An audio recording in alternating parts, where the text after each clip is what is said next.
सभी साथियों को जय भीम बधाई। साथियों, इस समय श्रावस्ती में विजयदशमी के अवसर पर बहुजन साहित्य केंद्र की पुस्तक की दुकान भी लगी हुई है और यहाँ पे मुख्य अतिथि के रूप में माननीय बीपी अशोक साहब बोल रहे हैं और बहुत सी दुकानें यहाँ पे लगी हुई है।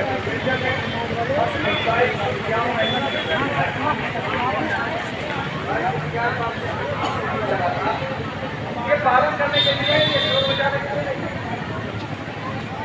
साफ किया गया कि हम अवतारवाद, पुनर्जन्म,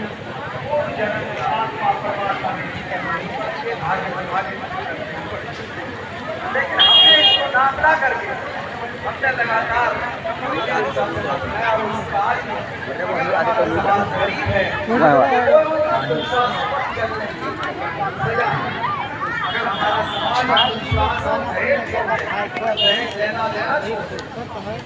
महिलाओं का सम्मान करना शुरू कर दे तो समाज इतना मेहनती है, इतना अच्छाई है, इतनी नैतिकता है हमारे समाज में, इतनी त्याग भावना है, इतनी संघर्षशीलता है कि आप 1-2 साल के अंदर ही अपनी स्थिति बहुत और इन शास्त्रों के चक्कर में वो किसी समाज का हुआ क्या है ऐसी का तो मुश्किल से बस आधा घंटा हुआ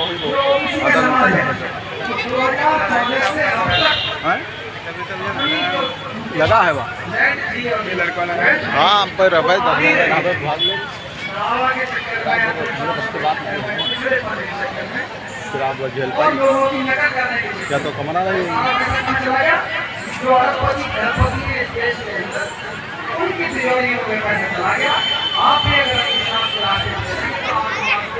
अगर लाइए वो भी चली जाएगी और हो सकता है 2 साल बाद वो स्थिति हो जाएगी। उसके घर में आपके क्षेत्र में बहुत सारी चीजें थी लेकिन उनका प्रचार प्रसार नहीं हुआ।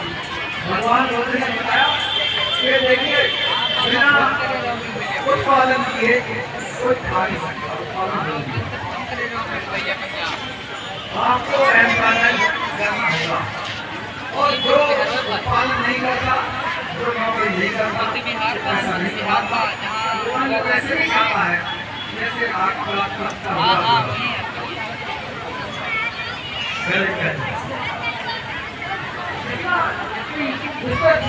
अब जो कमाता है उसको क्या करना है, उसको अपनी आय को 4 भाग में बांटना है।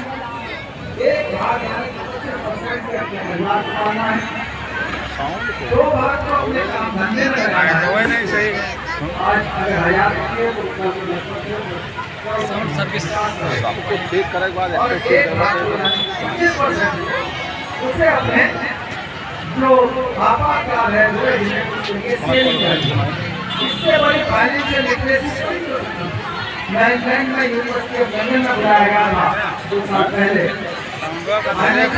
और जो मैंने आपको ये पॉइंट बताया भगवान बुद्ध ने तो फाइनेंशियल लिटरेसी का सबसे पहला उपदेश किया है। अगर इसकी तरफ कोई आदमी करेगा तो निश्चित रूप से किसी भी देश का शेयर मार्केट नीचे नहीं जा पाएगा, ऐसी स्थिति हो जाएगी। भगवान बात मानने की धर्म किया जो समझा बन रहा है, जो लेबर की समस्या है बाबा सामने, उनके लिए बहुत सारी नीतियाँ निर्माण किया नीतियों का और बुद्ध के धर्म के अंदर श्रमिक का भी जो आपका स्वयं वही स्थान है जो मालिका है। सोचना साफ कहा है कि अपने नौकरों को वही भोजन दो जो अपने बेटे को दे दो, वही दवाई दो जो अपने आप खाते हो और उसको सवेतन अवकाश दो, जो छुट्टी देनी है वो सवेतन अवकाश दो। ऐसा ना हो जीवन के दौरान उसके साथ व्यवहार जैसा इतना बड़ा सोशलिज्म, इतना बड़ा कम्युनिज्म, कम्युनिस्ट कंट्री भी है, सोशलिस्ट कंट्री भी दुनिया के नहीं पहुंच पाए अमेरिका, इंग्लैंड जैसे देश जहाँ बहुत सारा पैसा है, फिनलैंड जैसे देश, सब चीजें हमारे पास हमारी बहुत पाई। और भूटान जैसा देश जिसने हैप्पीनेस इंडेक्स को पूरी दुनिया को दिखाया है। आज भूटान, फिनलैंड, नॉर्वे ये ऐसे देश है जिनके अंदर हैप्पीनेस इंडेक्स बहुत बड़ा है।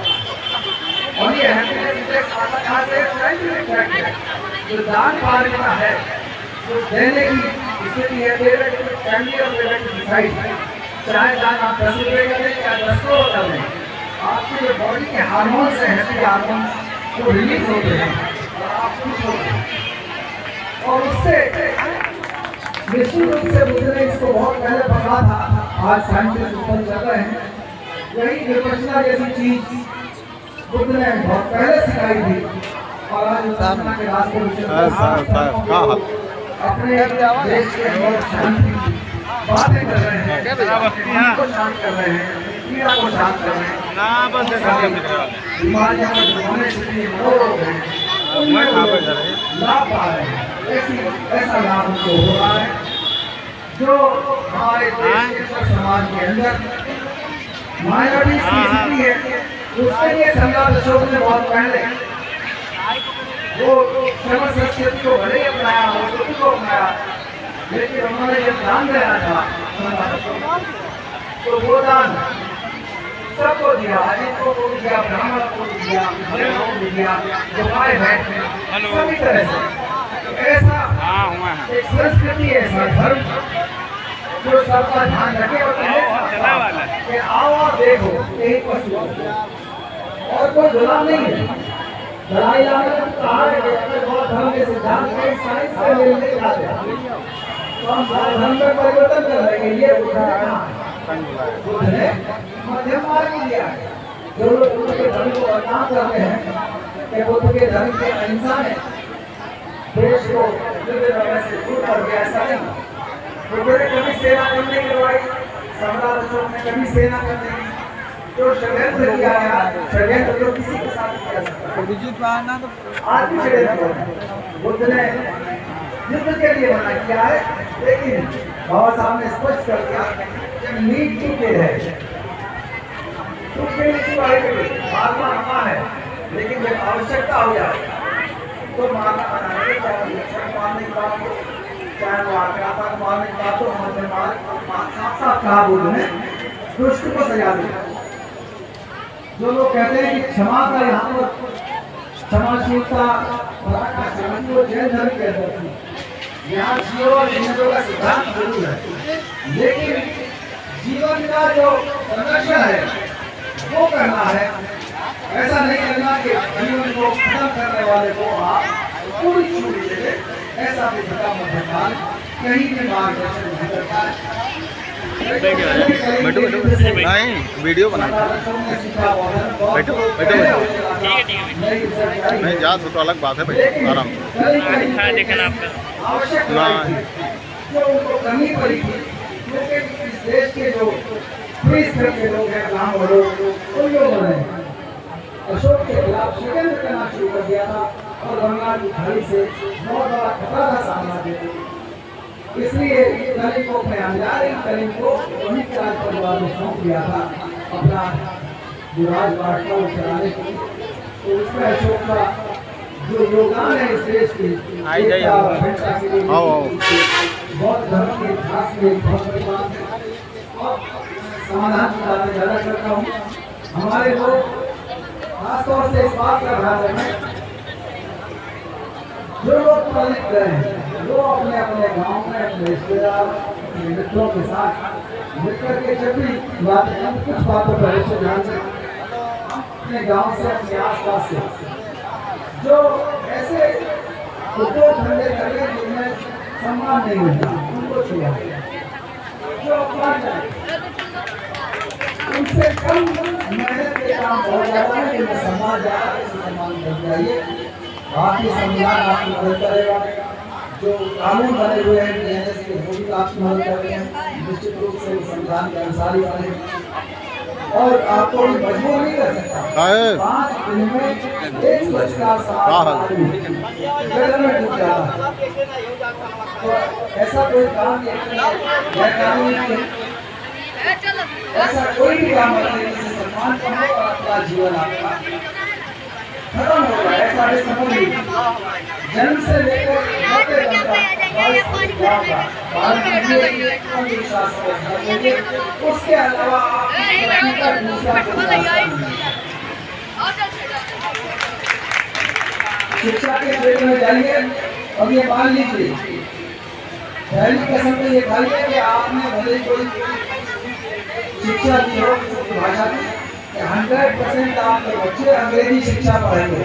हाथ खड़ा करोगे आप, अंग्रेजी शिक्षा पढ़ाओगे बच्चे को?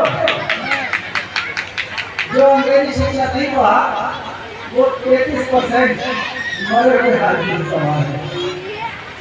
ठीक है? दूसरा, जो ड्राइविंग नहीं जानता,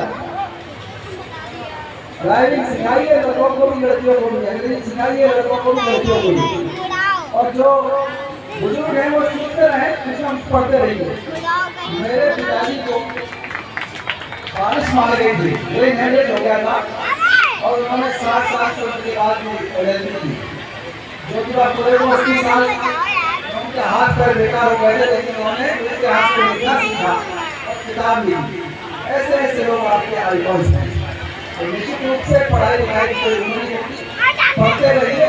पढ़ना कोई ऐसा नहीं है कि मैंने बहुत सारी डिग्रियाँ की, मैं सबसे कम एज का डिग्री था उस समय 2001 में, PhD किया, DED किया, अन्य बहुत सारी डिग्रियाँ से आज भी मैं पढ़ता रहता हूँ।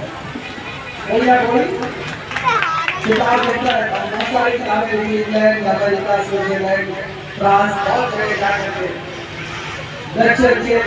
किस देश की कोई यूनिवर्सिटी में लेक्चर दिया हो, लोगों ने मान सम्मान बहुत दिया। तो बच्चों को अंग्रेजी शिक्षा दीजिए। जो इंटरनेट का यूज आज करते हैं, स्मार्टफोन का यूज करवाइए और उसका यूज मनोरंजन के लिए सब करते हैं।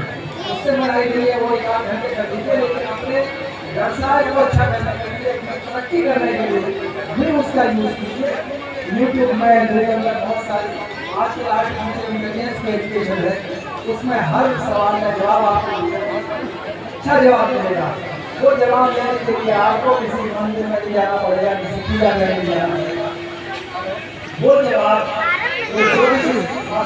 अपने आप आपको